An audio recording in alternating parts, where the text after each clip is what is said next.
Welcome to America, people. Welcome to my new home in the woods. Rent prices being over $1,800 a month. I'm homeless and I live here in I'm under a bridge in North Portland near the train tracks. 2 men live here. We're a family of 8 living in a tent. Man, honestly, fuck the American dream. I live in my car because the cost of living in America is just too high. But in reality, friends, fellow Americans, how are we living? How are you getting by? Bro, how are people making it?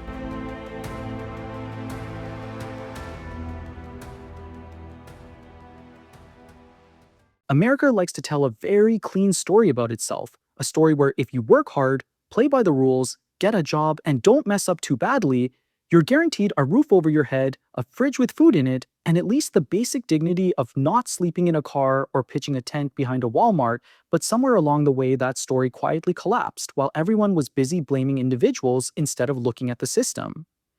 Because right now, in the wealthiest country on earth, millions of Americans are living in vans, tents, shelters, storage units, couches that aren't theirs, or directly on the street, not because they dropped out of society, but because society priced them out of existing in it. These are people with jobs, people with paychecks, people doing exactly what they were told would keep them safe.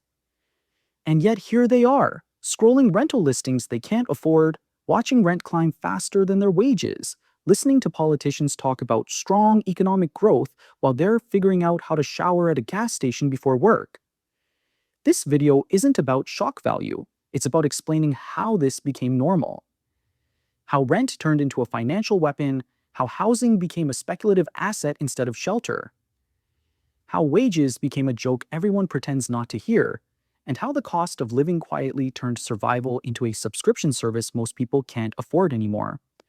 So watch this video until the end because the full picture matters, and once you see how these pieces fit together, it becomes very hard to unsee how rigged this system actually is. And when you're done, share your own point of view, because this crisis isn't abstract, it's personal, and chances are it's already closer to you than you think. Welcome to America, people. Welcome to my new home in the woods. I just got my house set up. I have two jobs. And in those 2 jobs, I currently make more than my ex-husband and I made in the first 10 years of our marriage combined. And yet, I can't find a place to live. There's multiple issues at play here. I was living in a seasonal place that I had to move out of this week because it's like a summer cottage hotel place, and she needs to make money. And that place was $1,800 a month, and I still had to pay to put my stuff in storage. What does a girl do? I'm not going to quit my job right now, or jobs. No way. So I already had camping equipment from during the pandemic. Figured, why don't I attempt to romanticize this shit out of my life and make my home outside for the summer? Because otherwise I'm just going to cry. And I got pretty twinkle lights, so it shouldn't be too terrible. The issues are there's zero inventory, too many Airbnbs, sitting empty no less, people in big houses and only one person living there, people owning multiple houses and not living in any of them, the fact that I'm 52 and single and people don't want to rent even a 1-bedroom to a single person. And can I blame them? As much as it sucks, what if I lose my job? The world's losing their jobs. At least if they rent to 2 people, there's a chance they'll get their rent. So even if I can afford to pay to live somewhere, I can't find a place. This isn't ideal when you're working 2 jobs. And it's not super close to work, but it's fine. There's no traffic. But I'm 52 and single and living in a tent. So I'll probably spend a bunch of time with you guys here on TikTok because I have to laugh. I have to make this fun. I live in my car because the cost of living in America is just too high. So I get questions like this, like what am I going to do if my car busts? Which I feel like is a weird way of phrasing that. But if my car does break down, I'll just get it fixed. And if it's a repair that costs more than $1,000, then I am just going to get rid of the car and then move to Europe and start a new life there. It's pretty simple. I have nothing tying me down to America. I also bought a block of cheese. This is medium cheddar. I've never had it before. But yeah, I have no anything tying me here to America. No friends, no family, so I could just like start over anywhere. And I just want to explore the world and just live life every day. How do I open a block of cheese? This is but cheers everybody. We're gonna make a grilled cheese later, but instead of using bread because I don't have bread. I have tortillas. So yeah, I think I'm gonna make that for dinner since we have cheese now.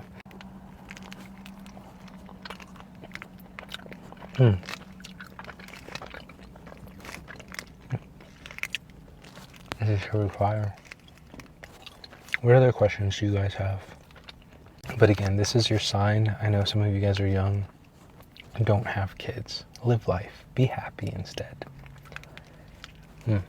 I'm going to explain to you guys how much more expensive things are today than they were even 3 years ago based off of my current financial situation. So 4 years ago, when I graduated law school, I graduated making $65,000 a year. I was living in a 1-bedroom by myself, paying $1,400 a month. After the first 3 months, my boyfriend moved in, and so then we were splitting it, so it was $700 apiece. But he lost his job at one point, and so for 3 months before he got a new one, I was covering the rent all by myself. So it was about 6 months of me paying $1,400 a month for that year-long lease. Now I make about $85,000 a year. I have 2 roommates, and we split the rent 3 ways. And usually my rent is like $950, something around that. So I'm making technically $20,000 more a year. I'm paying roughly the same of what I was paying in rent.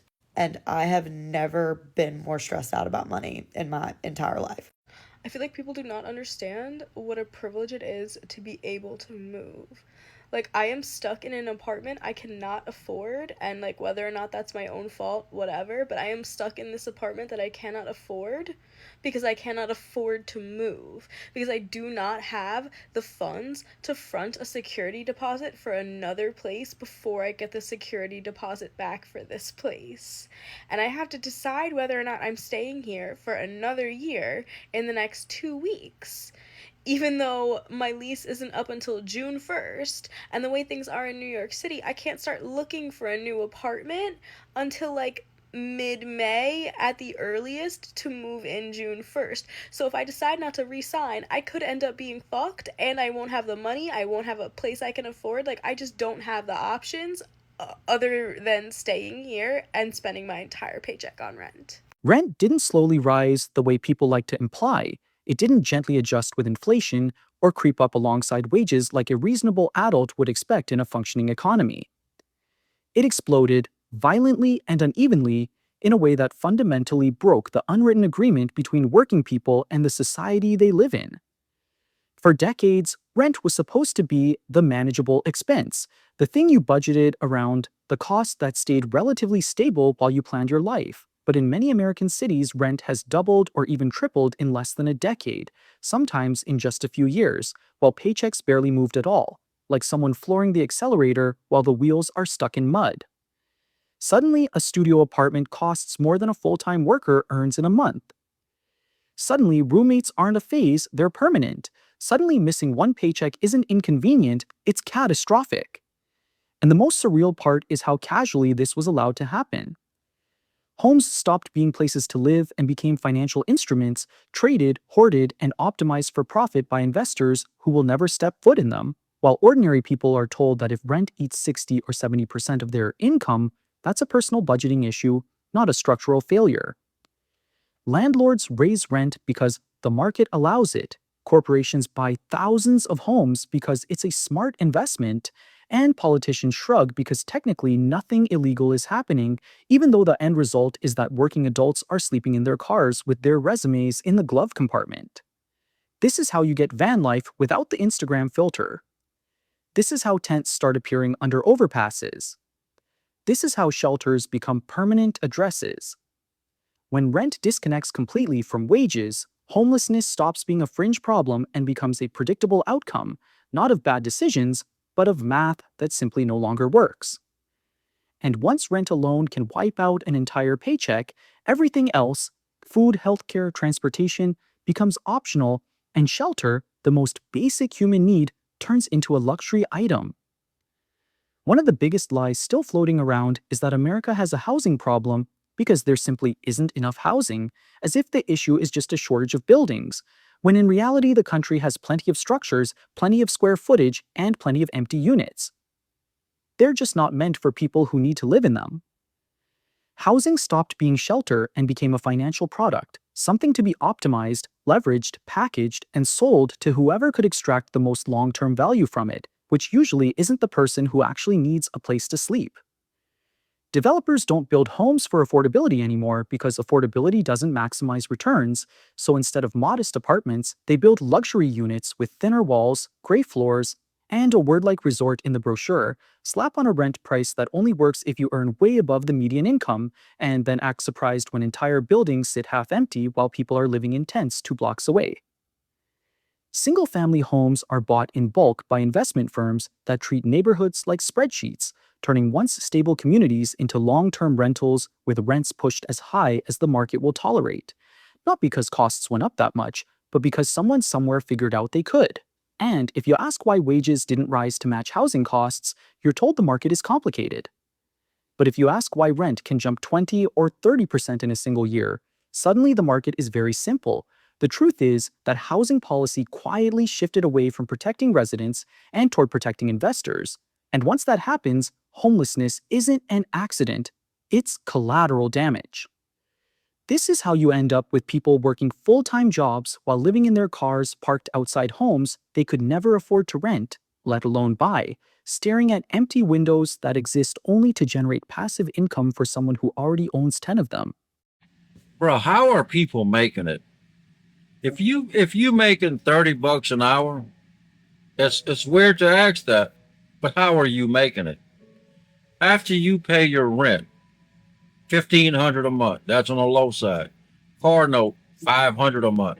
Phone bill, $100 a month. Insurance, gas, food, electricity, health insurance, all these day-to-day expenses. How are people making it?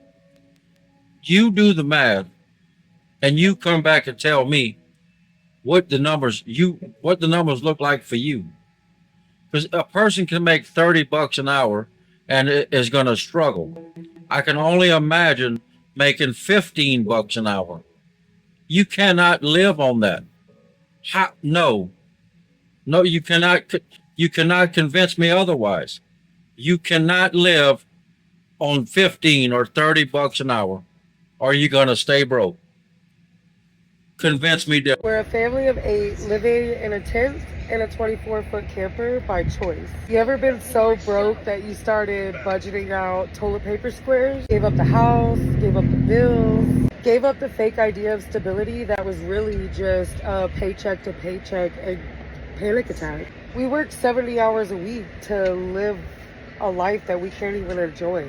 So now we're doing a different budget style, chaos, hot dogs and hustle, baby. So here's a little bit of what our budget looks like with 6 kids, 3 dogs, and 2 exhausted parents. A dream that is going to cost us $10,000 in just 5 weeks. So for breakfast, not because it's easy, but because it's cheap. Values, cinnamon, toasty wannabes, $2.24. I mean, come on. Ramen noodles, hot dogs, sandwiches, 1-pot meals, lots of rice and beans. Do paper plates because washing dishes in this 24-foot camper, $100 a month RV lot rent beats $1,600 a month mortgage, $1,600 a month rent, $4 a week for dog food. We do pickup orders, so we don't, grab and go. We're saving faster than ever. Let go of what looked normal, what might finally be free. Tell me what's your best I saved money, a genius tip. I'll wait. What's up, everybody? It's Sebastian. It's the end of January, and let's do 5 quick updates about my life in 2 minutes. So number 1 is we do now have a job now. I work at FedEx. I'm literally walking there right now. It's literally right there. Yeah, I've had this job for about 1 month now. Yippee. And I just want to say thank you to the people who helped me get this job and helped me keep this job. I really want to say thank you to you guys. You guys are really the best. Second thing is I am going back to college. Oh, not yet. I'm going back next week. I got accepted to Old Westbury, as y'all already know, but things are a little different. I gotta wait until next week to start my classes because I'm waiting for my A lot of exams to come back. So, yeah, congratulations to that. My third thing is I am about 2 or 3 paychecks away from receiving my City Febs voucher. It's been a long time coming, you know. I haven't updated y'all as much along the way, but I feel like these past 5-6 weeks, I've been moving in the right direction, and I really like that. So congratulations to me for being a responsible younger black man, you know what I'm saying? Number 4 is I'm learning to become a better person. I'm doing things that I never did in 2025, now in 2026, like working out more, eating more healthier, basically learning a new language, all of that. But it's going along a little rough, but we're almost there. And then number 5 is keeping my faith up. You know, it's something that I've been doing for the past 8 months, and I'm proud to say that my faith is getting higher than before. I just want to say thank you to y'all guys for believing in me, and y'all graded and valued support, and I hope we could elevate this journey further. Peace.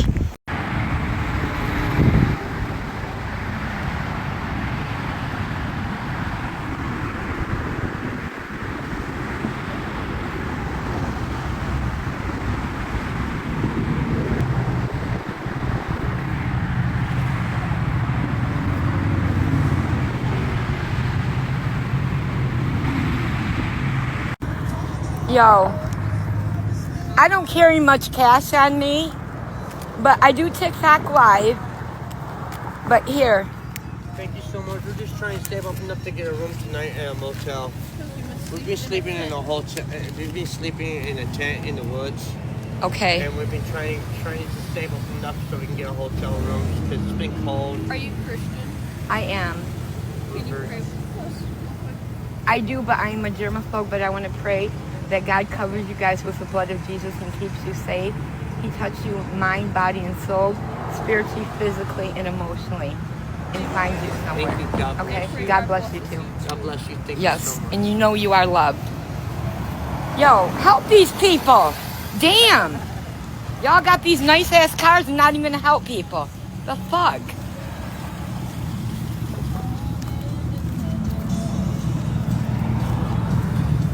There's a phrase people love to use. People just don't want to work anymore, which is impressive considering how many of those same people are working 2 jobs and still can't afford rent, groceries, gas, insurance, and the privilege of not becoming homeless at the same time. Wages didn't fall. They were frozen, locked in place decades ago, while everything else quietly sprinted ahead, creating an economy where you're technically employed but functionally broke, where your paycheck arrives already spent before it even hits your account. Minimum wage didn't fail to keep up with inflation by accident. Entry-level wages didn't become unlivable by coincidence. This was a deliberate choice repeated year after year to keep labor cheap while allowing the cost of survival to rise unchecked. So now we live in a system where a full-time worker can't qualify for a one-bedroom apartment, where jobs advertise competitive pay that doesn't cover basic living expenses, and where being employed no longer protects you from poverty or homelessness.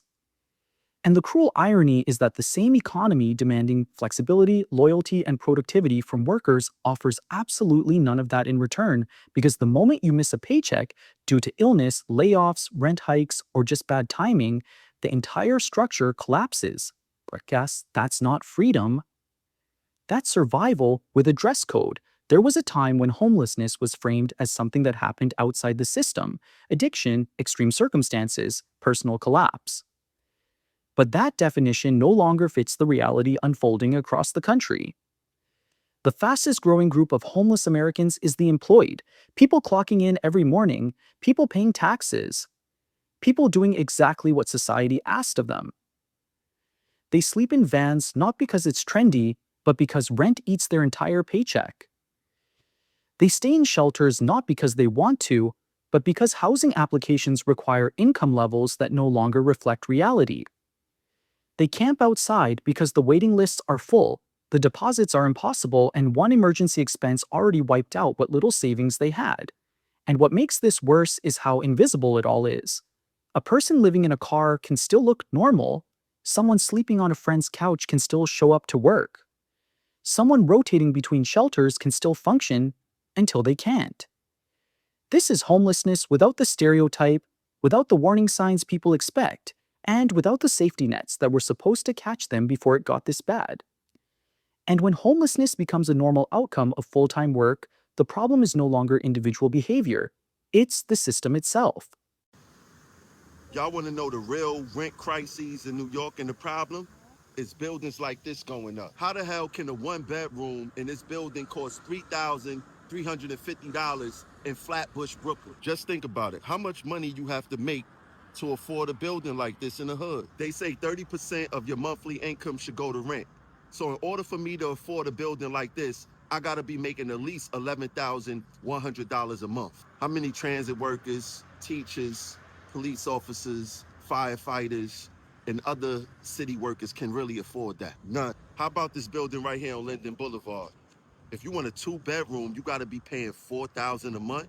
Who could really afford that as a city worker? None. I can guarantee you, no middle-class landlords own those buildings. Crazy thing about it is, for that price, you getting an apartment the size of a closet. The middle class is not leaving New York to buy mansions. They're leaving New York because it's cheaper to rent a house outside of state than to rent an apartment in New York City. These politicians love talking about the poor, but they have officially abandoned the working and middle class in this city. This is not gentrification by accident. This is displacement by design. The other tricky part when it comes to affordable housing is either you make too much and you can't get the apartment, or you make too little and you can't get the apartment. There's a lot of city workers that fall into that gap right there. You cannot call it affordable housing if you need a 6-figure salary to qualify. When rent eats up 50-60% of your paycheck, that's not housing, that's economic punishment. Transit workers, sanitation workers, nurses, we're not asking for luxury, we asking for stability. New York City don't have a people problem, it has a rent problem. Politicians who never work city jobs don't understand city wages. Let's be clear, in New York City, the middle class isn't shrinking, we're being evicted. And when these buildings go up, guess who has final approval? The city council. So when people ask me, what politicians do I trust? None. In a hotel and you've been living there for more than 30 days, did you know that you can get the taxes removed from your account? Because after 30 days, you are exempt from the taxes on your account. Now, the people at the hotel are not going to provide you with that information. You have to go to the front desk and let them know, hey, I've been here for more than 30 days and my taxes need to be removed from my account. What happens is, once they remove those taxes from your account, for example, let's say that you stayed in a hotel for the last 8 months, right? For the last 7 months, you've been paying taxes on that room. When they remove it, your account should automatically show a credit in your account, which should give you some free days. Now, it's all determined by how long you've been at the hotel, how much taxes you've been paying, but from what I know about the system, it should automatically correct it and automatically give you that credit. If you find out this information and you live in a hotel, come back to this video and let us know in the comments if that worked out for you. Come to this video and let me know if you are aware of the information that I'm providing. Listen, one hand wash the other. I love y'all and I love y'all on purpose, and ain't shit you could do about it. Bye, y'all. If you are living in a hotel and you've been living there for more than 30 days, did you know that you can get the taxes removed from your account? Because after 30 days, you are exempt from the taxes on your account. Now, the people at the hotel are not going to provide you with that information. You have to go. I'm under a bridge in North Portland near the train tracks. 2 men live here. They are kind of known as off-the-grid homeless. These are individuals that, regardless of whatever you offer them, they will highly likely turn it down because they choose to live on the streets. This is why they are down here, okay?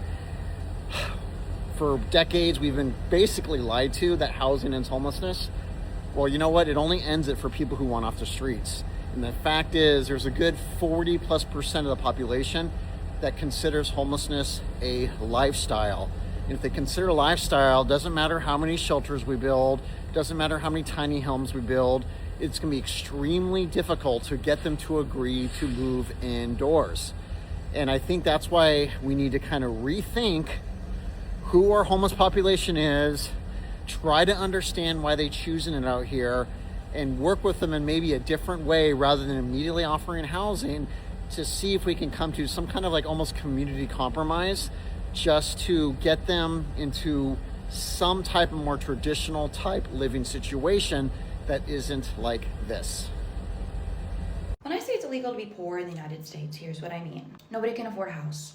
So we rent, right? Who's in charge of all the rent prices? A handful of companies. So what happens if you can't afford your rent? It goes way up. You could live in an RV. Just kidding, that's illegal. You could live in your car. Nope, also illegal. You could go live in a tent on the street. Nah, totally illegal. But tell me again how lucky I am to live here. The most disturbing part of this crisis isn't just that homelessness is rising, it's that it has quietly changed shape, slipping out of public view in a way that makes it easier for society to pretend it isn't happening. This isn't just people sleeping on sidewalks anymore. It's people living in vans that blend into parking lots, people rotating between couches so they don't look homeless, people working full-time jobs while hiding the fact that their entire life fits into the trunk of a car. They shower at gyms, brush their teeth in gas station bathrooms, charge their phones at work, and make sure they look presentable enough that no one asks questions. Because once you're labeled homeless, everything becomes harder. Getting hired, getting housing, getting help, even being treated like a human being. And the system is perfectly fine with this kind of homelessness because it's quiet. It doesn't disrupt tourism. It doesn't scare investors.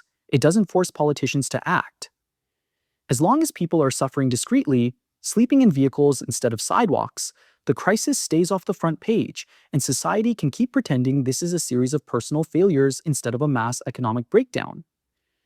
But this invisibility comes at a cost, because when homelessness hides behind normal appearances, it becomes easier to ignore the reality that millions of people are one rent hike, one medical bill, or one layoff away from joining them.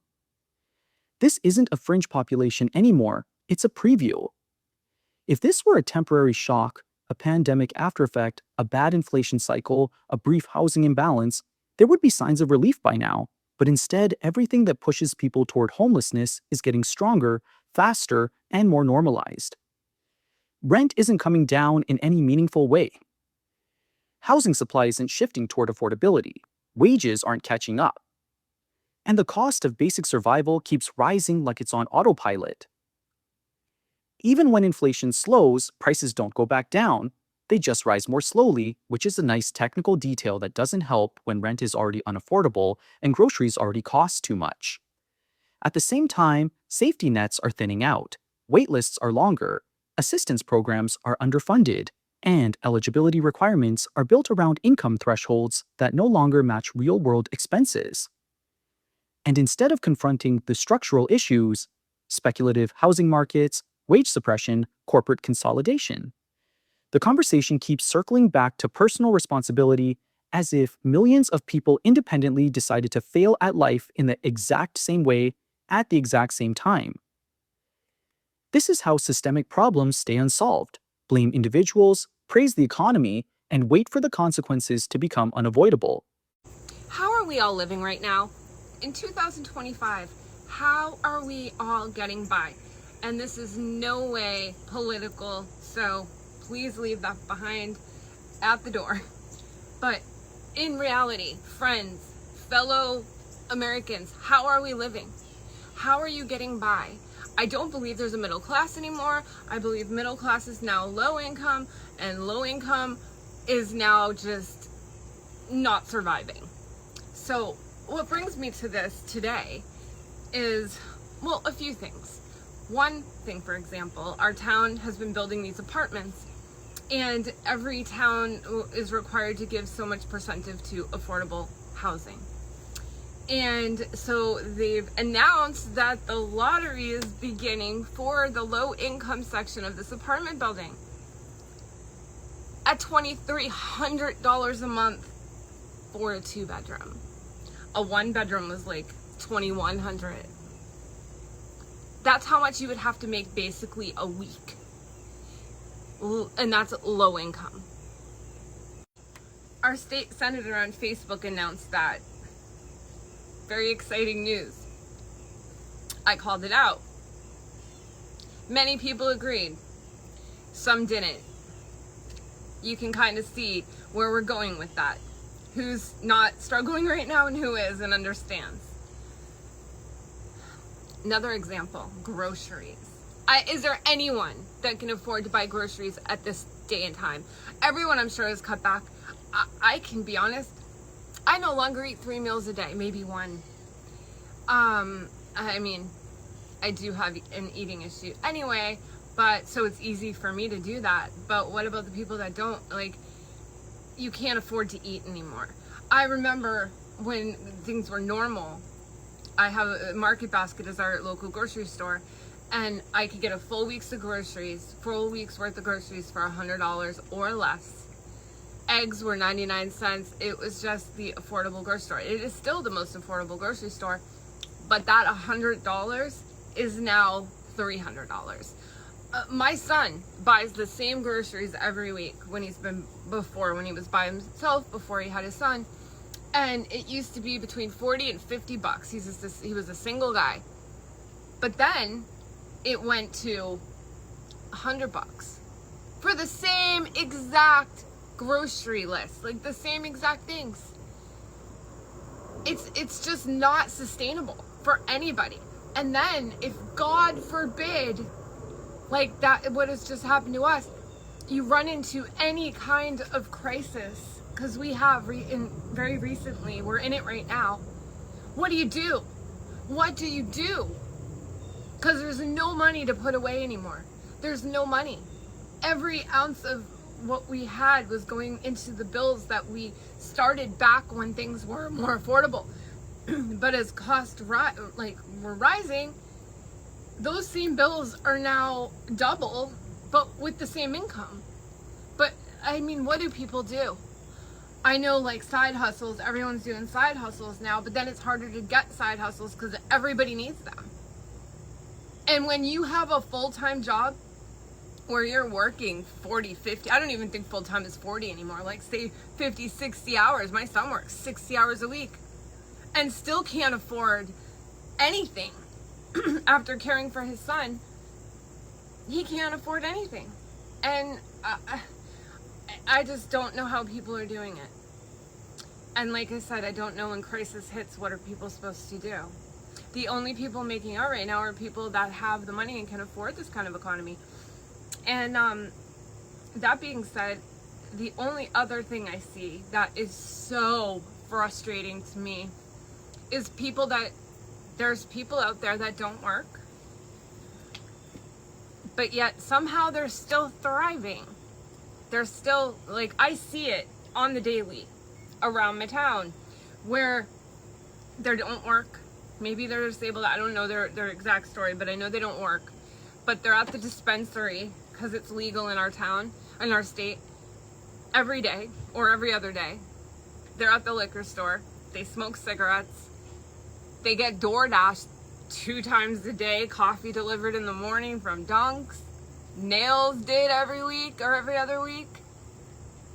They're thriving somehow without working. But the people that are busting their ass,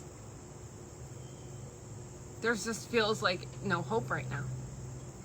So if you guys are going through it, which I'm quite sure most of you watching this are, let me know in the comments if there's any hints, suggestions on what to do, especially in a crisis. And if you just want to vent it out, leave it in the comments below. And I don't have any answers to this, obviously, but I need to finally say something. I've been careful on here, you know, because it can be just kind of maybe perceived as political, and this isn't by any means. So I just am frustrated today, so it's time to speak out. So that's what I'm doing. And my dog's hair is going everywhere. Say hi, Piper. She doesn't have to worry about the economy. We'll always take care of her. I'll starve before I don't take care of her. Huh. I will see you guys later. What you're seeing across America isn't chaos, and it isn't bad luck, and it definitely isn't the result of millions of people suddenly making terrible life choices. It's the predictable outcome of an economy that decided shelter should be profitable before it decided it should be accessible, that treated labor as a cost to minimize instead of a foundation to protect, and that allowed the cost of living to detach completely from what most people actually earn. This system doesn't collapse overnight. It erodes slowly, year by year, rent increase by rent increase, paycheck by paycheck, until one day living in a car stops sounding extreme and starts sounding like a backup plan. And the most dangerous part isn't that people are becoming homeless, it's that we're being conditioned to accept it. To see tents, vans, shelters, and overcrowded apartments not as warning signs, but as normal features of modern life in one of the richest countries in history. So if you're watching this and thinking, this doesn't affect me, understand that the line between housed and homeless has never been thinner, and the only thing separating most people from that reality is timing. And now I want to hear your perspective. Do you think this crisis is being ignored on purpose? Do you think the system is broken or is it working exactly as designed? Share your thoughts, because silence is the one thing this system relies on to keep going.